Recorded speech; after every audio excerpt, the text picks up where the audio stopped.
बिस्मिल्लाहिर्रहमानिर्रहीम। अस्सलाम वालेकुम डियर स्टूडेंट्स, हम लोग 9th केमिस्ट्री उर्दू मीडियम कर रहे हैं, जिसका आज हम चैप्टर नंबर 1 शुरू करेंगे, मादा की हालतें और इनमें तब्दीलियाँ।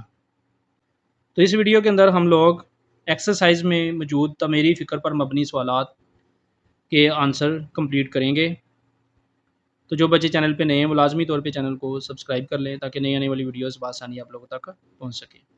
तो स्टूडेंट्स, एक्सरसाइज में से तामीरी फ़िक्र पर मबनी सवालात हम इस वीडियो के अंदर कंप्लीट करेंगे। नंबर 1 क्वेश्चन है, मादा की सुपर क्रिटिकल हालत कैसे दिखाई देती है? तो आंसर है, सुपर क्रिटिकल फ्लूइड मादा की ऐसी हालत है जो इस वक्त वजूद पजीर होती है जब किसी गैस को बहुत दबाव का सामना करना पड़ता है। सुपर क्रिटिकल फ्लूइड मादा की ऐसी हालत है जो ऐसी सूरत में वकूफ़ पज़ीर होती है जब गैस को बहुत ज़्यादा दबाव का सामना करना पड़ता है। ये हालत माया और गैस दोनों के ख्वास रखती है। सुपर क्रिटिकल फ्लूइड की हालत जो है ये माया और गैस दोनों की के ख्वास की बियक वक़्त यानी एक ही वक़्त में ख्वास ज़ाहिर करती है। ये माया से मुशाबा होती है, ये माया के तरह की होती है। क्वेश्चन 2, फ्लोरेसेंट ट्यूब में प्लाज्मा कैसे वजूद में आता है? तो इसका आंसर है, फ्लोरेसेंट ट्यूब के अंदर गैस की आयोनाइजेशन से प्लाज्मा पैदा होता है। फ्लोरेसेंट ट्यूब के अंदर गैस की आयोनाइजेशन की वजह से प्लाज्मा वकूफ़ पज़ीर होता है, वजूद में आता है, गैस की आयोनाइजेशन की वजह से। इसमें फोटॉन्स, आयंस, इलेक्ट्रॉन्स वगैरह शामिल होते हैं। जब फ्लोरेसेंट ट्यूब के अंदर प्लाज्मा वजूद में आता है तो इसके अंदर फोटॉन्स, आयंस और इलेक्ट्रॉन्स वगैरह शामिल होते हैं।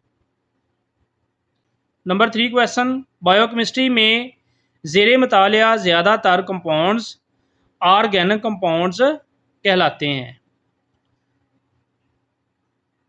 तो फिर बायोकेमिस्ट्री और ऑर्गेनिक केमिस्ट्री शाखों में क्या फ़र्क है?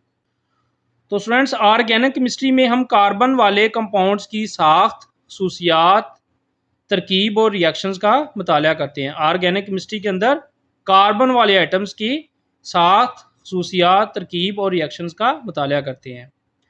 ऑर्गेनिक कंपाउंड्स ज़िंदगी की तमाम शक्लों में पाए जाते हैं और ज़िंदगी के लिए ज़रूरी हैं। ऑर्गेनिक कंपाउंड स्टूडेंट जो होते हैं ये तमाम शक्लों में पाए जाते हैं और ज़िंदगी के लिए बहुत ज़्यादा ज़रूरी होते हैं। जबकि बायोकेमिस्ट्री में हम जानदारों में पाए जाने वाले ऑर्गेनिक कंपाउंड्स, इनके रिएक्शंस, साख्त और मॉलिक्यूल्स के बारे में पढ़ते हैं। जबकि बायोकेमिस्ट्री में हम जानदारों में पाए जाने वाले ऑर्गेनिक कंपाउंड्स और इनके रिएक्शंस के बारे में, इनके रिएक्शन, साख्त और मॉलिक्यूल्स के बारे में पढ़ते हैं, जैसे प्रोटीन्स, कार्बोहाइड्रेट्स, लिपिड्स और न्यूक्लिक एसिड्स के अफ़ाल का मुताला करते हैं। तो स्टूडेंट्स, ऑर्गेनिक केमिस्ट्री में हम कार्बन वाले कंपाउंड्स की साख्त और बायोकेमिस्ट्री में हम जानदारों में पाए जाने वाले ऑर्गेनिक कंपाउंड्स के बारे में पढ़ते हैं। ये इनके दरमियान बुनियादी फ़र्क है। क्वेश्चन 4, डायमंड के चमकदार होने की वजह लिखें। क्या आप इसकी चमक को बढ़ा सकते हैं?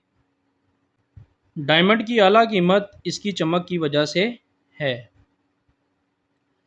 इसकी चमक रिफ्लेक्टिव इंडेक्स और क्रिटिकल एंगल की वजह से है। स्टूडेंट्स, डायमंड के अंदर इसकी चमक रिफ्लेक्टिव इंडेक्स और क्रिटिकल एंगल की वजह से होती है।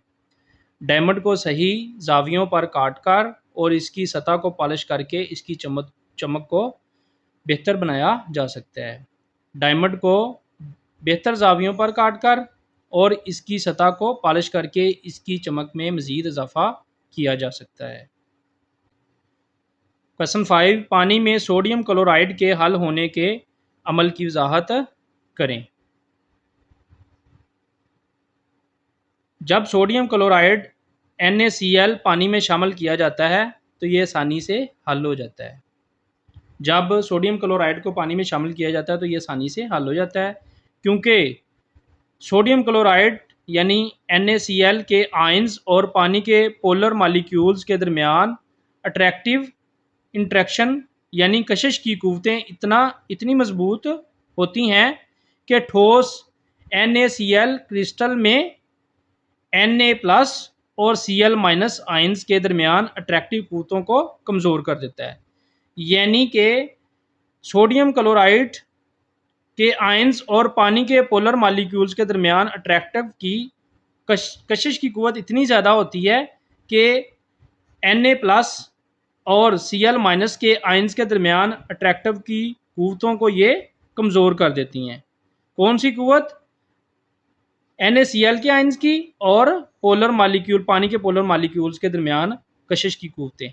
ये Na+ और Cl आयंस के दरमियान जो अट्रैक्टिव की कुव्वतें होती हैं जिससे ये आपस में मिले होते हैं, इनको कमज़ोर कर देती हैं। इस अमल में पानी के डाईपोल का मुस्बत सिरा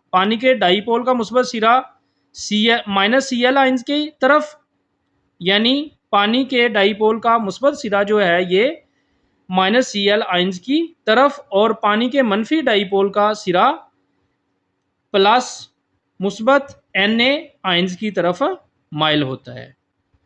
Na+ आयंस और पानी के मालिक्यूल्स और मनफी Cl आयंस और पानी के मालिक्यूल्स के दरमियान आयंस डाईपोल अट्रैक्शन इतनी मजबूत होती है कि ये आयंस को सोडियम क्लोराइड क्रिस्टल में इनकी जगह से खींच लेती है और यूं सोडियम क्लोराइड हल हो जाता है आसानी के साथ पानी के अंदर। क्वेश्चन 6, पानी में मुख्तलिफ कंपाउंड्स की सोलबिलिटी एक ख़ास टेम्परेचर पर मुख्तलिफ क्यों होती है? तो इसका आंसर है एक ख़ास टेम्परेचर पर मुख्तलिफ कंपाउंड्स की पानी में सोलबिलिटी मुख्तलिफ होती है क्योंकि हर कंपाउंड के मालिक्यूल्स का पानी के मालिक्यूल्स के साथ तामल मुख्तलिफ होता है। यानी कि हर कंपाउंड के जो मालिक्यूल्स हैं उनका पानी के मालिक्यूल्स के साथ तामल मुख्तलिफ होता है, एक जैसा नहीं होता। कुछ कंपाउंड्स पानी के साथ अच्छी तरह जुड़ते हैं, कुछ कंपाउंड्स के मालिक्यूल जो हैं ये वो पानी के साथ अच्छी से जुड़ते हैं, जबकि कुछ के नहीं। कुछ कंपाउंड्स ऐसे होते हैं जिनके मालिक्यूल्स पानी के साथ अच्छे से नहीं जुड़ते। ये तामल कंपाउंड्स की साख्त और पानी के पोलर होने पर मुनहसर होता है। क्वेश्चन नंबर 7, सोडियम क्लोराइड को पोटाशियम नाइट्रेट की तरह पानी से क्यों क्रिस्टलाइज नहीं किया जा सकता? पोटाशियम नाइट्रेट KNO3 को पानी से आसानी से क्रिस्टलाइज किया जा सकता है।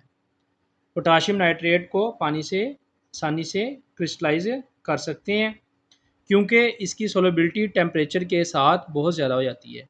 जैसे जैसे टेम्परेचर बढ़ता है तो पोटाशियम नाइट्रेट की सोलबिलिटी जो है ये बढ़ जाती है और जैसे जैसे टेम्परेचर कम होता है ऐसे ऐसे ही इसी तरह ही इसकी सोलबिलिटी भी कम हो जाती है। जब गर्म पानी में ज़्यादा मकदार में KNO3 यानी पोटाशियम नाइट्रेट हल किया जाए और फिर इसे ठंडा किया जाए तो ये दोबारा क्रिस्टल की शक्ल में आ जाता है। जब गर्म हालत में होता है तो ये इसकी सोलबिलिटी बढ़ जाती है, लेकिन जब इसको ज़्यादा मकदार में पानी में डाला जाता है और इसको ठंडा किया जाता है तो ये दोबारा क्रिस्टल की शक्ल में आ जाता है। लेकिन सोडियम क्लोराइड की सोलबिलिटी टेम्परेचर के साथ ज़्यादा नहीं बढ़ती, यानी गर्म और ठंडे पानी में इसकी मकदार तकरीबन बराबर रहती है। इसलिए सोडियम क्लोराइड को आम तरीके से पानी से क्रिस्टलाइज करना मुश्किल होता है। पोटाशियम नाइट्रेट ठंडा होने पे क्रिस्टल की शक्ल में आ जाता है, लेकिन सोडियम क्लोराइड जो है ये ठंडी हालत में भी क्रिस्टल की शक्ल में नहीं आता, ये पानी के अंदर सॉल्व रहता है, हल हो जाता है, इसलिए इसको पानी से क्रिस्टलाइज करना मुश्किल होता है। क्वेश्चन नंबर 8, ग्रेफाइट को हाथ लगाने से फिसलन क्यों महसूस होती है? ग्रेफाइट को कौन सी खासियत इसको इस काबिल बनाती है कि इसे लुब्रिकेंट के तौर पर इस्तेमाल किया जा सकता है? तो यहाँ पे इस क्वेश्चन में ये बताना है कि ग्रेफाइट को हाथ लगाने से फिसलन क्यों महसूस होती है और इसको लुब्रिकेंट के तौर पर इसकी कौन सी खसूसियात इस्तेमाल होने के काबिल बनाती है।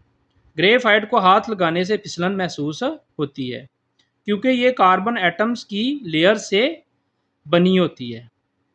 ग्रेफाइट कार्बन एटम्स की लेयर्स से बनी होती है जो एक हेक्सागोनल लेयर्स में तरतीब दी गई होती है। ये हेक्सागोनल लेयर्स की शक्ल में तरतीब दी गई होती है जहां पर हर कार्बन एटम 3 दूसरे कार्बन एटम के साथ जुड़े होते हैं। हेक्सागोनल लेयर्स में यह तरतीब दिया होता है और हर कार्बन एटम दूसरे 3 कार्बन एटम्स के साथ जुड़ा होता है जिससे जुड़े हुए हेक्सागोन्स की फ्लैट शीटें बनती हैं। ये परतें कमज़ोर कुव्वतों के साथ जुड़ी होती हैं। ये फ्लैट शीटें जो है ये बिल्कुल सीधी होती हैं, हमवार होती हैं और ये कमज़ोर कुव्वतों के साथ एक दूसरे के साथ जुड़ी होती हैं। ज़्यादा मजबूती से नहीं जुड़ी होती बल्कि कमज़ोर कुव्वतों के साथ एक दूसरे से जुड़ी होती हैं। नतीजतन हर परत आसानी से दूसरी परत के ऊपर से गुजर सकती है। यानी एक परत जो है ये वो दूसरी परत के ऊपर से फिसल जाती है, गुजर सकती है, मूव कर सकती है। इसकी साख्त की वजह से ग्रेफाइट नरम और फिसलने वाली होती है और लुब्रिकेंट के तौर पर इस्तेमाल की जा सकती है। तो ये थे स्टूडेंट्स क्वेश्चन नंबर 1 के तामीरी फ़िक्र पर मबनी सवालात जो हमने कंप्लीट किए हैं। इंशाल्लाह आने वाली वीडियो के अंदर हम लोग चैप्टर नंबर 2 के शॉर्ट क्वेश्चंस और तामीरी फ़िक्र के सवालात कंप्लीट करेंगे। तो जो बच्चे चैनल पे नए वो लाजमी तौर पे चैनल को सब्सक्राइब कर लें ताकि नई आने वाली वीडियोज़ आसानी आप लोगों तक पहुँच सके। वीडियो वॉच करने का बहुत शुक्रिया। अस्सलाम वालेकुम।